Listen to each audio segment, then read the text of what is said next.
Hey guys, yeah, so I am a bit nervous actually.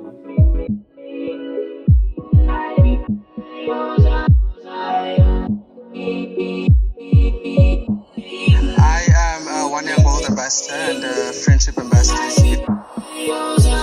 Because I'm actually going to share my coming out story. It is Pride Month. Got my nails, done. Literally got the transgender flag here. I'm not sure if you can see it.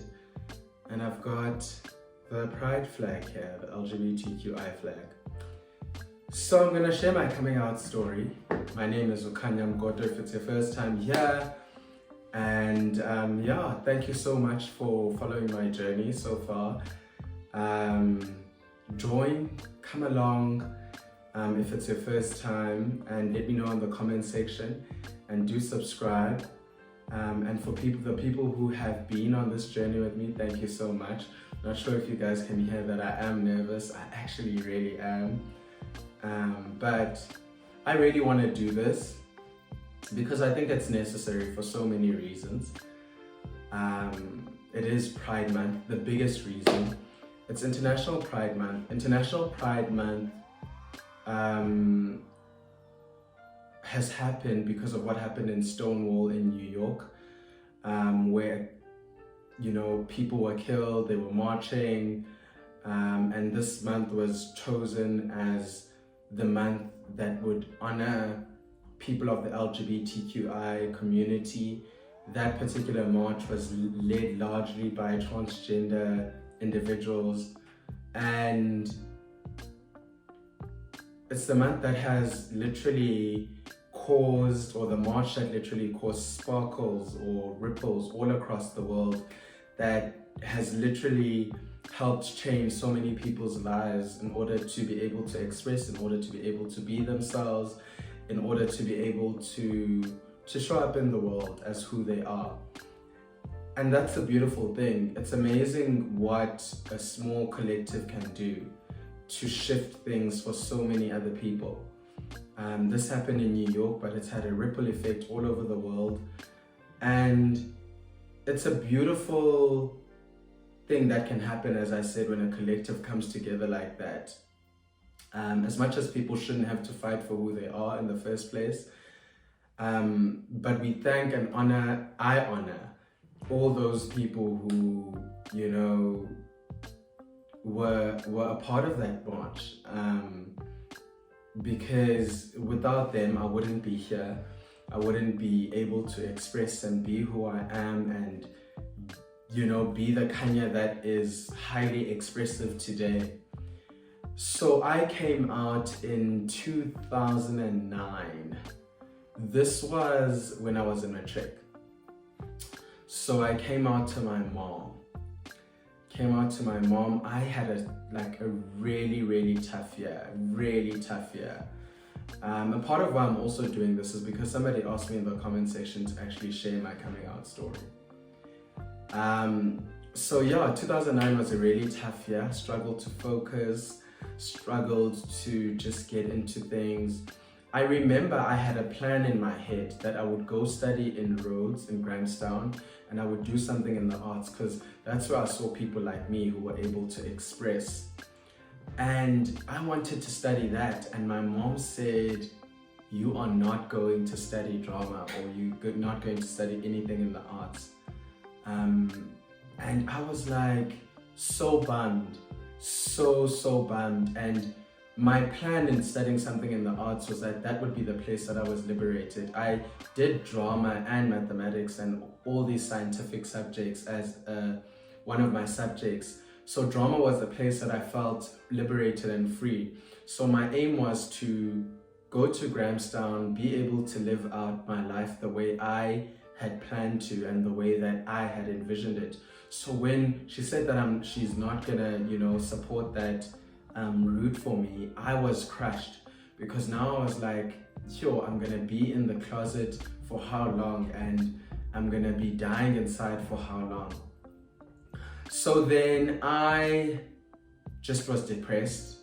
I was sad, couldn't study, couldn't focus. And I couldn't focus because my dream of liberation had been crushed in that moment. My mom didn't know that there was a whole plan obviously inside of me. And then I literally was like, because she could see I'm depressed, she's like, what's wrong? And I told her that I'm gay. And it didn't go great. Like, you know, if you can see, I'm like holding my hands, like I'm nervous. It didn't go great at all. There was so much pushback. She was shocked. I was shocked that she was shocked. Because I was like, why are you shocked, girl? You know, like I thought it was, you know, there were little signs. I mean, if you're raising a young boy or a young child, there's little things that are very telling as to who they really are, especially if you pay attention, I feel. Or that was my thought process, at least in my mind. So I was shocked that she was shocked. And it just didn't go well. Like literally, then my brother and sister were brought into the picture because my mom just couldn't handle the news or what I had just told her.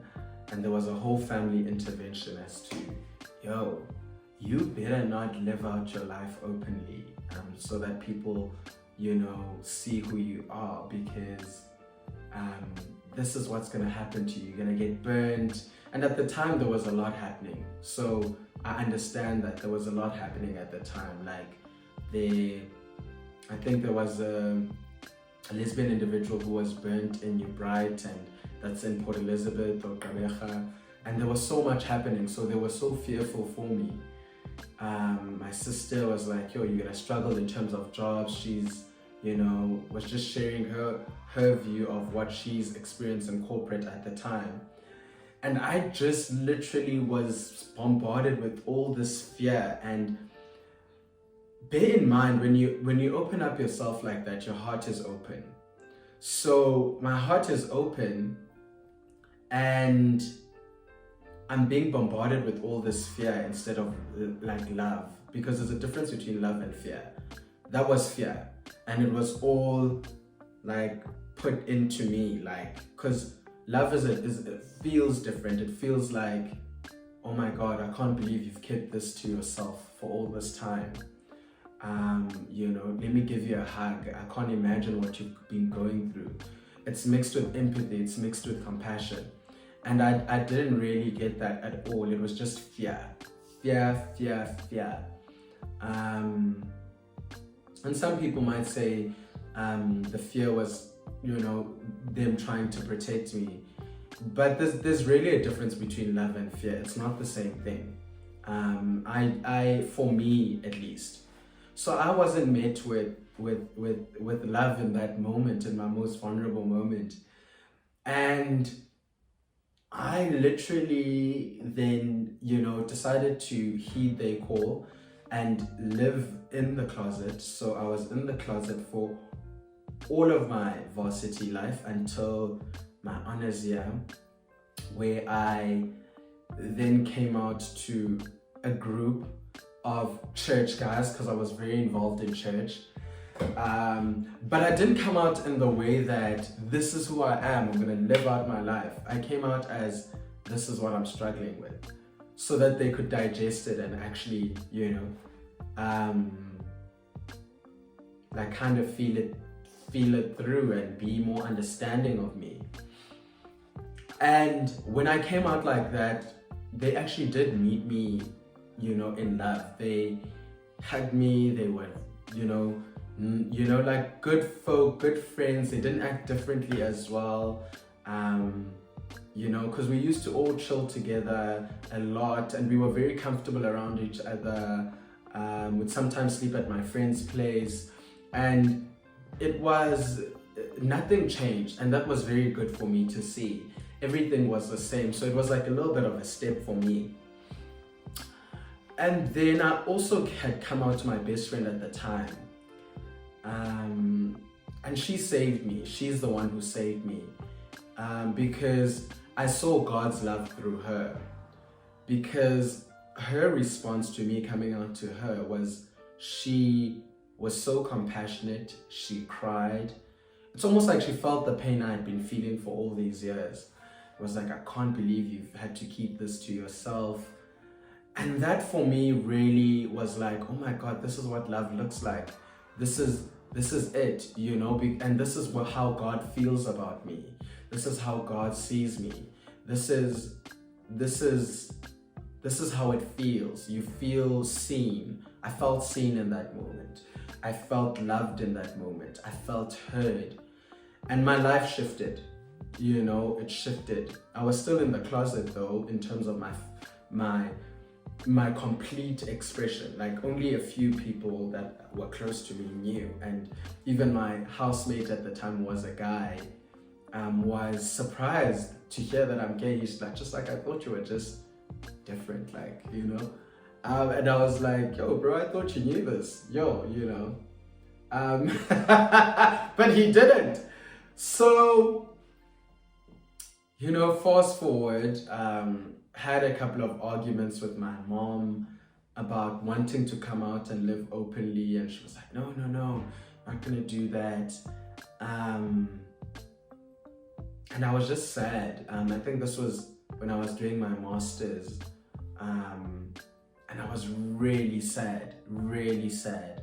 And I was like, okay, I need to get out of here. I need to get out of Port Elizabeth, because this is the only way I'm going to be able to start at least thinking, what do I want to do really? Like, and actually going through with it. So I was waiting for my family's blessing the whole time. And I went to Cape Town. I saw how my colleagues there, so I moved. I got a job that side, thank God. And I was depressed in my master's year, which was why I also didn't finish. I was just in a very sad state. And I was like, I need to just go work. Because these things impact so much of your life. So I decided to go to Cape Town to actually get working experience in the field that I had studied, which is a BSc Mathematical Statistics. And I worked as a data analyst. And there my colleagues, literally, I would see how openly they would speak about, you know, the people that were dating, speak about their sexualities. They were all heterosexual. And for me, I started to, you know, because some of them started to probe, and I would kind of hint. And I could see how free they were. And I was like, no, man. I need to be this free. This is how it's meant to be. I need to be this free. And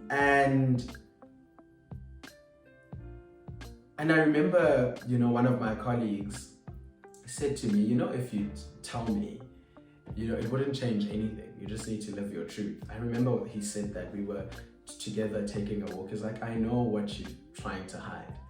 And I mean, I had made it so obvious and given little hints. So then what was holding me back is the one call that I made. Called my mom, because I was waiting for their approval just at some point. And I was like, yo, I'm gonna start living out my life. You know, if I get into a relationship, if I want to post it on Facebook, I'm gonna post it. If I get into a relationship, if I want to post it on social media or wherever, I'm just gonna do what I want to do. If I want to hold hands in public, just know I don't want you to hear that Kanya's living out his life and you're not aware of it. She said she understands. She said, okay. She hung up. She called me like 5 minutes later. And she was like, she tried to convince me otherwise. And then I was like, no ways. And I hung up. I was like, I'm not gonna do this anymore. I'm not gonna keep my life at a halt because of you. It's important to sometimes choose yourself. I think all the time actually, because you're the one who's living your life. And I chose myself in that moment. I then started out living out my life as a queer man. Child, did I not go through it? Because then I would go to clubs, I would go to crew. I didn't have friends. I struggled to make friends in Cape Town. Let me know in the comment section, people who've moved to Cape Town. I've struggled, and I think I'm quite an open, welcoming, easy, engaging, likable person. And I struggled to make friends in Cape Town. So then, let me know how your experience has been in Cape Town.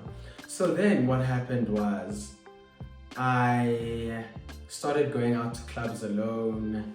I went to Cruise, like a gay club in Greenpoint. I would stand there alone. I would just go to so many queer clubs, 021. I think I'm remembering the name correctly. Go to just queer clubs. I saw people express, and then one time I ran into my cousin who's queer actually. And ran into him, and he actually was like, oh my God, I'm so shocked to see you here. And then he actually introduced me to some people. And then that's how I started to make friends, because he was like, let me leave you with some people. He's like, I'm so afraid for you. I'm so afraid for you. I've always known you gay, but I'm so afraid for you.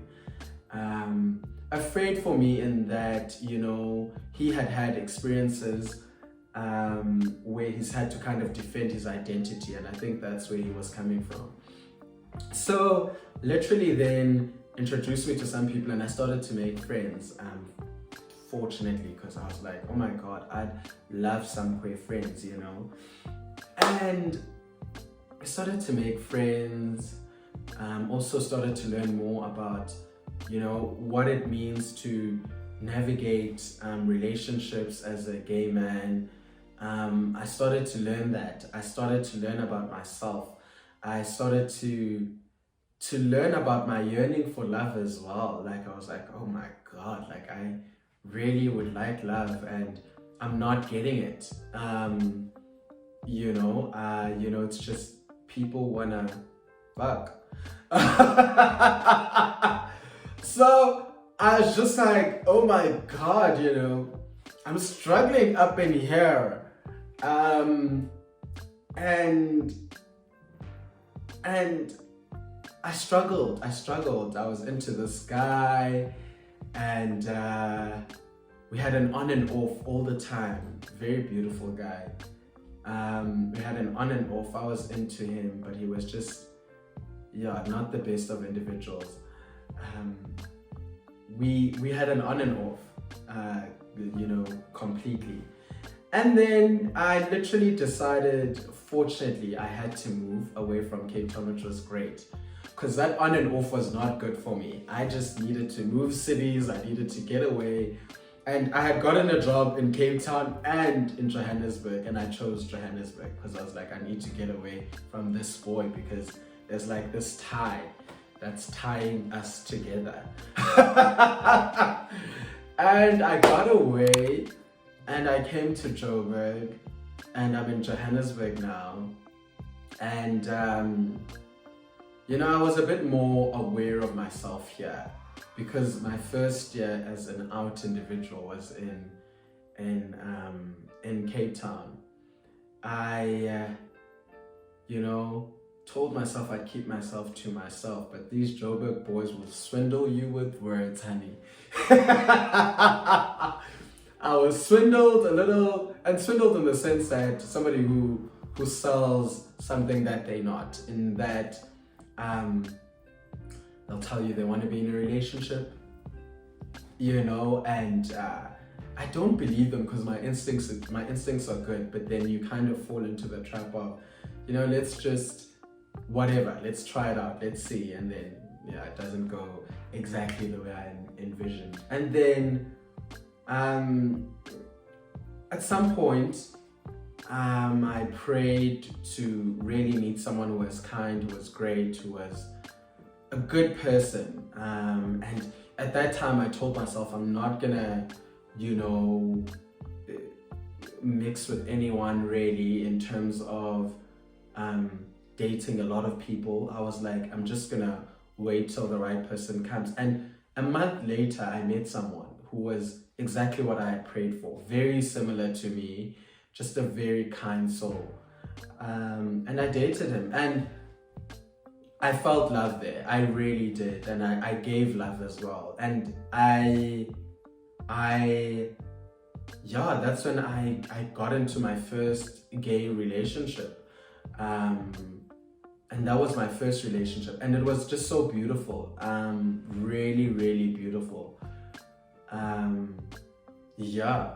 And then after that, I mean, you know, we broke up, then moved forward and, you know, continued dating. And I've just found that, you know, there's been such a struggle with finding or meeting someone who loves me completely for me. You know, and I'm just like, you know, I'm such a cool guy. Good personality, I feel. Very well put together, educated, good looking, really take care of myself, very expressive in who I am, and just very honest and genuine.